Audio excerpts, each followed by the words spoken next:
8% plus 30% plus 63% and Social Security, including retirement, disability, SSDI, survivors, SSI, VA, RRB, Medicare, and Medicaid. I have all the details and what these percentages mean right here in the video, so let's get right into it. I know in this video, I do want to share with you some surprising numbers and percentages right here in the United States.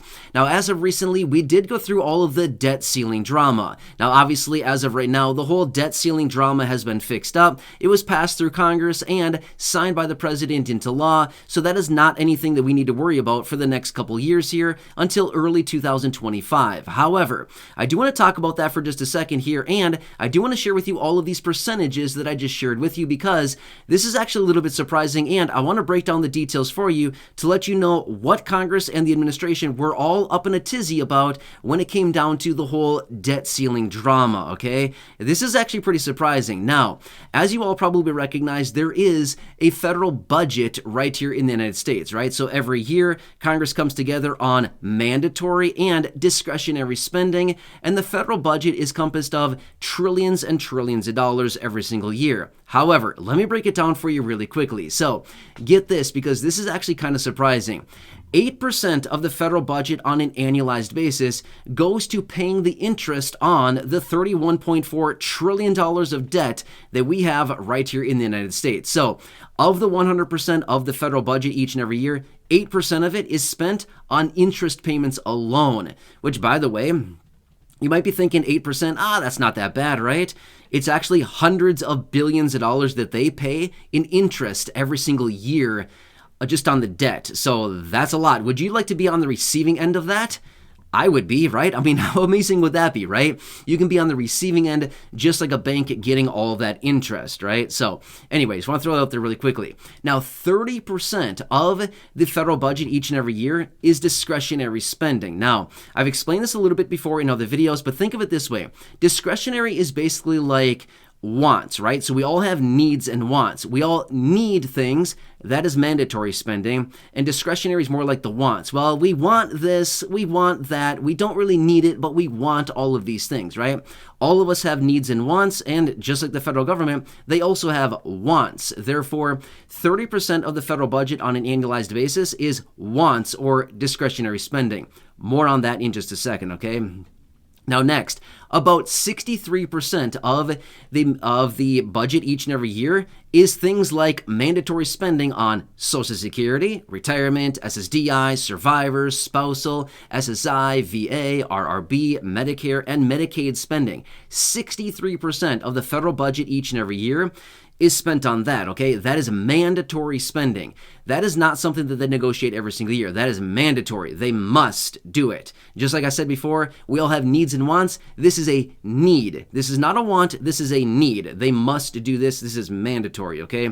Which, quick side note, by the way, when we were going through the whole debt ceiling drama, a while ago, I came out with a number of videos during that time, and I said, don't worry, your benefits will not be ending because they must continue to pay them out. They have to. It is the law. They must follow the law. Do they break the law, though? Well, we can talk about that later. We don't need to talk about that right here in this video, but my point is there was a law in place. They must continue paying out your benefits. So again, obviously that's all beyond us right now. We don't need to worry about that anymore for at least the next couple years here, but either way, I just wanted to point that out really quickly. All right, so you can clearly see here. Now, obviously, if we add all of this up, 63% plus 30% plus 8% is actually a little bit over 100%. It's 101%. Right? Now, obviously, I rounded some of the numbers there just to give you perspective because some of the numbers are, obviously not exact percentages, but I kind of rounded them a little bit so you can clearly see. But this illustrates the federal budget on an annualized basis, right? 63%, or almost 2/3 of the entire budget is spent on mandatory spending like fixed income benefits and those programs that are, administered by the Social Security Administration and, of course, taken advantage of by fixed income beneficiaries and the low income. Not bad, right? Pretty cool stuff.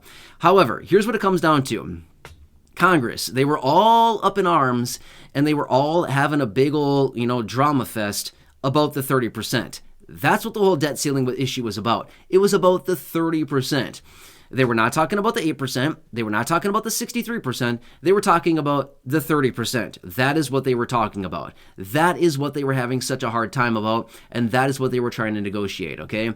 So all that drama was about the 30%, the discretionary spending, okay? That is what all comes down to, and that is what they were having a hard time about. Because when it comes down to the interest, do they have to pay it? Well, yeah, I mean, technically, they could probably figure out a way not to, things like that. But essentially, you pretty much have to pay the interest, right? It's just like interest on a credit card, interest on a mortgage, interest on, a personal loan, interest on an auto loan, interest on many different things. A lot of times we think, do we really need to pay it? Well, technically you kind of do, right? It's part of the agreement, right? When you get a loan or you get a mortgage, you get an auto loan, something like that, it's part of the agreement. You're going to pay this much interest over this amount of time, and you have to pay interest at this percentage or, this percentage plus prime, whatever it happens to be, right? So that's part of the agreement that you enter into. So technically, they weren't talking about the interest payments. They were not negotiating that. They were certainly not negotiating fixed income benefits or things like that of the 63%, the mandatory spending. But they were trying to negotiate out and trying to discuss the 30% of the discretionary spending, all the wants like I described earlier. Now, obviously, all of the discretionary spending here in this country with the federal budget each and every year is not always just wants. But again, that's just kind of me explaining it to better understand the differences between mandatory and discretionary, right? So anyway, I want to bring this to your attention because this is actually pretty interesting because this is what Congress was having such a hard time about and why they took them forever to come together on this deal, which, by the way, this is a ton of money that they're still talking about, right? It's over $1 trillion that they're still discussing here with this, discretionary spending. The 30% is still made up of well over $1 trillion.